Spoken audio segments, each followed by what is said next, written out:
Namaskar and good morning, Mzansi. We welcome you once again to South Africa's finest Hindu magazine show. That's right, it's Sadhana on S9 with me, your host, Alisha Gaya Prasad. It's the celebration of women this month, and in today's episode, we learn about the women-led organization, the Brahma Kumaris. And for those that think a woman's place is in the kitchen, we show you how we just cannot be beaten there with another delicious dish from our constant, Radhika Gounden. Growing our wisdom, Kamalini Kreations shares with us an artistic innovation inspired by Hinduism. Thereafter, we pay tribute to South African activist Maniben Sita. And in drawing an end to the show, we portray the connection between God and music through the famous Bollywood and devotional singer Kailash Kher. Brahma Kumaris South Africa is dedicated to personal transformation and world renewal by helping individuals transform their perspective of the world from material to spiritual. It supports the cultivation of a collective consciousness of peace and of the individual dignity of each soul, regardless of race, religion, culture, education, economic or social standing. The highlight for me was the peaceful meditation. Let's have a look.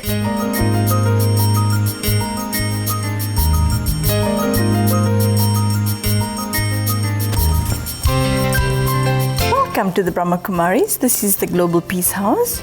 So today we have something wonderful in stock with you. In fact, I think you're in for a good surprise. Come inside. This is our main meditation hall. And most of the time when we are teaching meditation, people come into this room. So when I shut all my senses, in a way, I take my attention from the touch, the smell, the sight. What is left? Silence. Because I'm not getting any input from the outside. And that silent space is actually the beginning of meditation.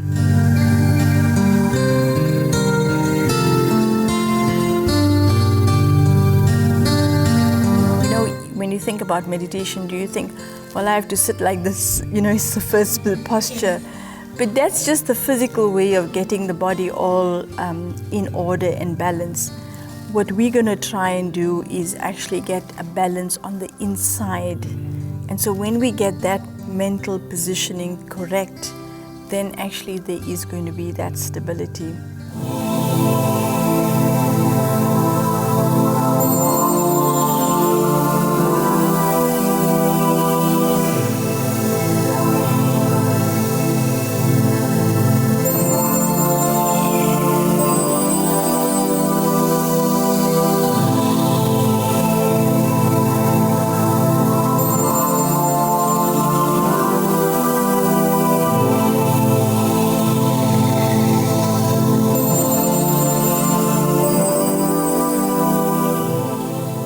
There's three faculties in the soul: the mind, the intellect, and sanskaras.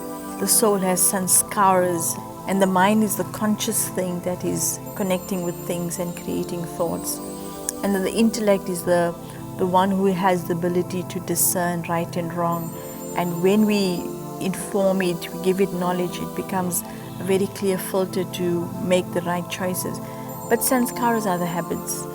And there are two levels of habits: the innate, original one, which is peace, purity, love, happiness, and joy, but then the acquired ones. So as you sit here, your relationship with God is also something that's in your sanskaras. So if you became silent enough and quiet enough and listened, you would tap into that relationship.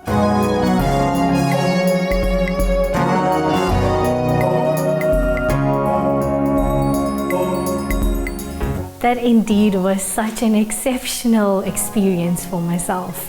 I've always heard about what meditation can do for your body, mind, and soul, and now I had the chance to experience it. I will definitely recommend meditation to everyone I know. Om Shanti.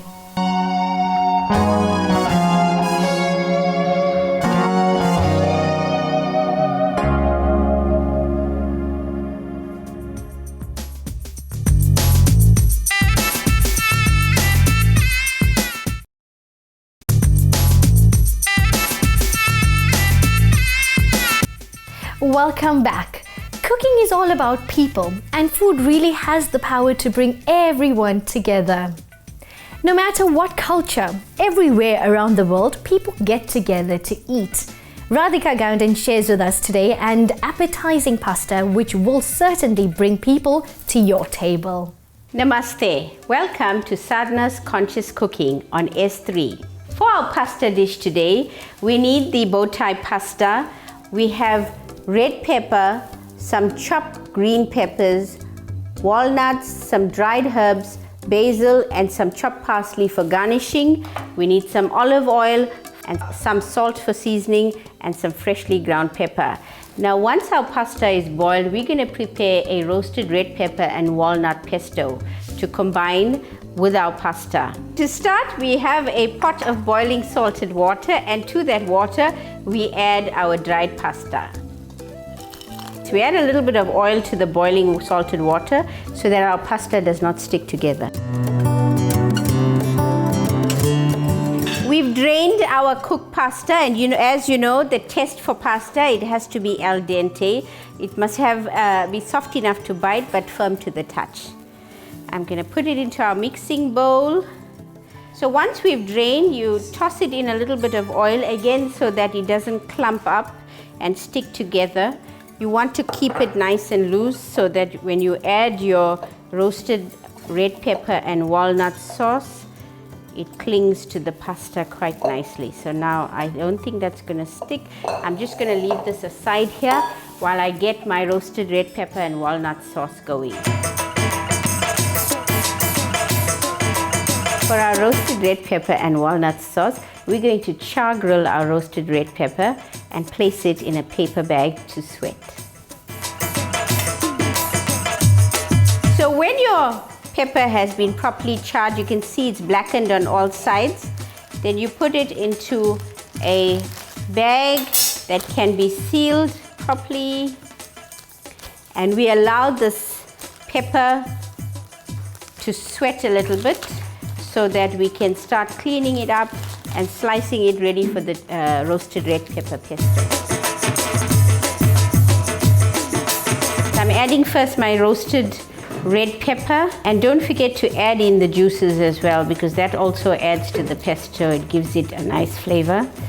I'm adding in some dried herbs, fresh basil, and our walnuts. Walnuts lends itself very well for pesto, and I recommend, I'm going to keep a little bit for garnish as well. So I'm going to add our olive oil, salt, our freshly ground pepper.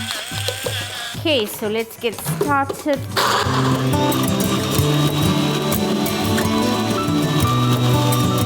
Our roasted red pepper and walnut pesto is ready, as you can see, and I'm ready to toss it into our hot pasta. Okay, I'm going to garnish with a little bit of chopped parsley, roasted red pepper and walnut farfalle pasta. Enjoy.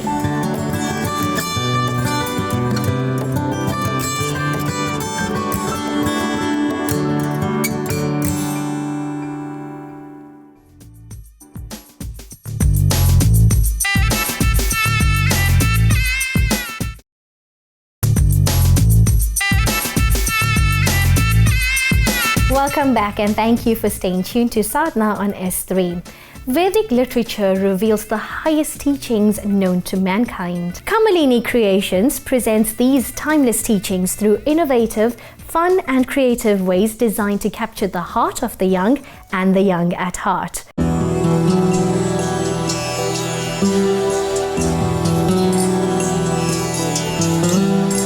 Human consciousness begins from budding consciousness. So just like a flower, when it's in the budding stage, it's awakening. And then it becomes, as it grows, it becomes more, it blossoms, and then fully blossoms, it kind of shows its beauty and fragrance in full. So in the same way, when human consciousness actually begins, when we begin to inquire, who am I, who is God, Kamalini Kreations is a spiritual publications initiative. It's based on Montessori philosophy as well as yoga and ancient Vedic philosophy. The last few months, I've kind of dedicated my time and energy to writing books and developing Kamalini Kreations, which I see is like something that's very necessary for society. Through my learning in the Hare Krishna movement, the philosophy from the Vedas, and by the lessons that I've imbibed through the teachings, I can now present it in a format that's easily accessible to the young and the young at heart. And the only hope for its salvation lies with the child, who we know is the future man. Basically, my life revolves around that, yoga and kids.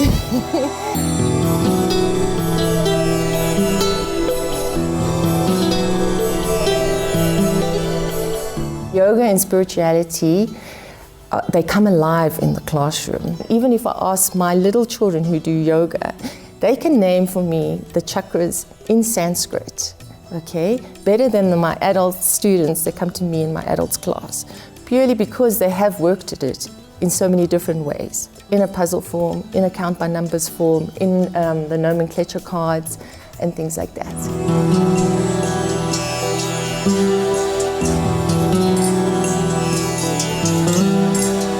We are hopeful that through our publications and the different formats that we're presenting, that children learn these or imbibe these qualities. So the book that we've published is called The Magic Beads, and it was inspired by a very beautiful child who we came across, and she is a special needs child. And when she met Nanda Kumar Das, she was literally at the back in the audience, and she got up and she literally pushed everybody aside and pushed her way through to the front of the room. She climbed up Nanda Kumar, she hugged him so tight and said, "You are taking me to heaven."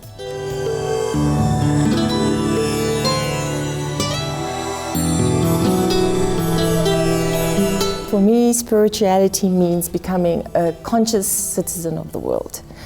So that means where we start to live in harmony with not only each other, but with our environment. And also spirituality for me means dropping from our head consciousness into our heart consciousness, where we're able to express the qualities of the heart. I think the main focus is that there's a disconnect at the present time with people. And we feel that the need is there to rectify this, and as we say, child is the father of man. So we are hopeful that by inculcating or by instilling this knowledge to those who are very, very young, they will actually take up the mantle and do a better job than what we have done so far.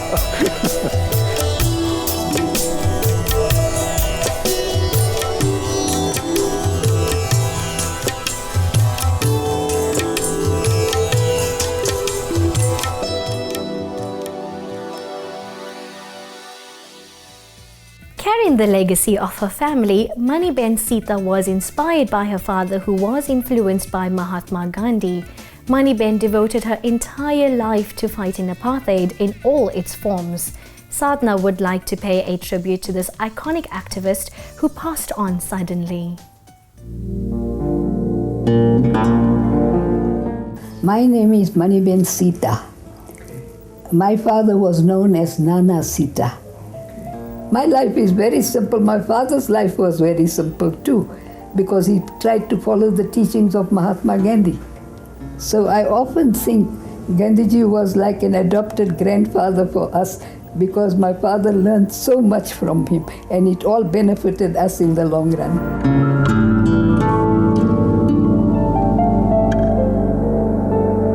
Maniben Sita adopted a traditional Hindu lifestyle. Her life was deeply influenced by Gandhi's teachings of non-violence or ahimsa, peace and satyam, and she remained a firm vegetarian throughout her lifetime. I thought to myself, suppose one day there is some struggle for the freedom of the oppressed people of this country. I would like to join that struggle. And when the Passive Resistance Campaign of 1946 was launched against the Ghetto Act, then they wanted volunteers. So I went to the Asiatic Bazaar every day and I started organizing the women in a batch to go to prison. It was a bit of a struggle and we had several meetings. But I explained to the women how the women in previous struggles had taken part, and it would be a joy for us to do something for our country.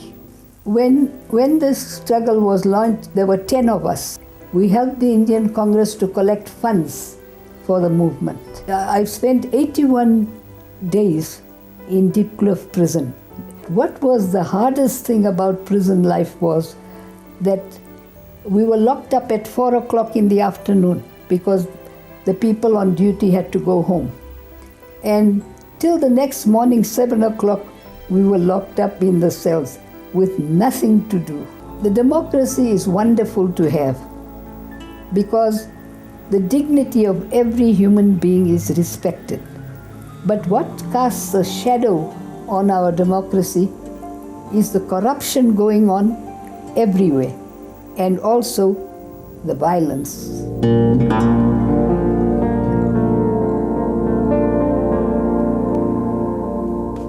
Elections for the national government took place in 1994, in April. But for local government, there was a time period. That election took place in the November of 1995, and I won the contest. So I went to Centurion. For 5 years I was in council. We can never give up hope because the majority of the people are good people. And because they are good, we still have a hope that South Africa will go forward.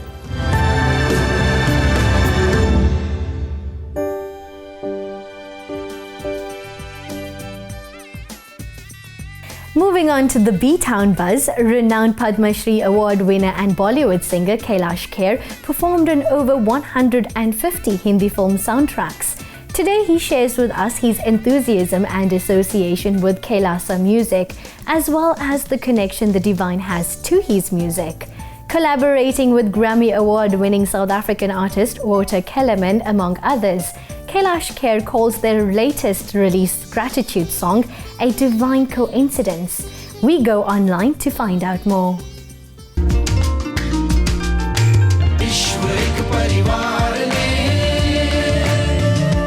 Namaste Kailash Kher and welcome to Sadhana.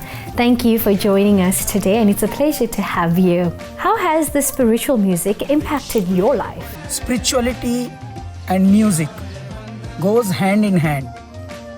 Especially the music we have created, especially the music Kailasa has produced. Instead of, just making a rhyme, we get into the meaning of every line and every word so that the music can be relevant in every era, every generation. That's what the Kailasa music is all about. And when you are true to nature and nature is blessing you with every aspect of creativity, then definitely not alone in Hinduism, but every path, whatever you believe for the humanity and for the life, it makes a huge difference.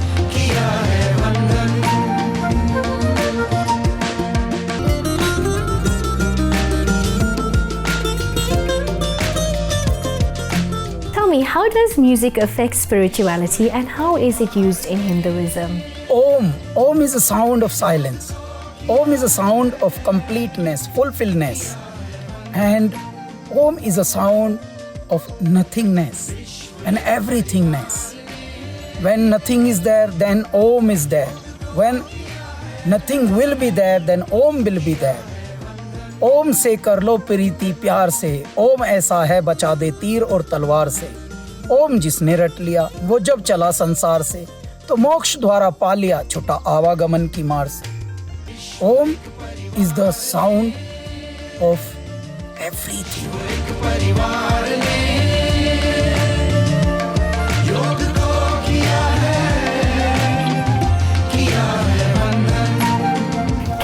explain the feeling you felt when receiving a Padma Shri award? When I received Padma Shri, that moment was more exciting and delighted for me. Why? Because I'm born and brought up in Delhi, the city. And this city has given me so many tough times, so many tough experiences, difficulties, but this city made me what I am today. All of a sudden the miracle happened and I am being honored of the 4th highest civilian award of the country in my own hometown by my own people, where Prime Minister is there, President is honoring us. So this moment was a very special, but definitely God has given me music only to enlighten now, because entertainment is a very limited scope, and entertainment can be catered by many other things also, many other mediums also. But music is the way, music is the path to reach the ultimate creator, the ultimate supreme, and to make that realize that yes, why, what, how we are made and what's the purpose. So my purpose is to be in music and to enlighten everyone through music. We thank you for giving us your time and this opportunity. I must say it has been a pleasure. Namaste.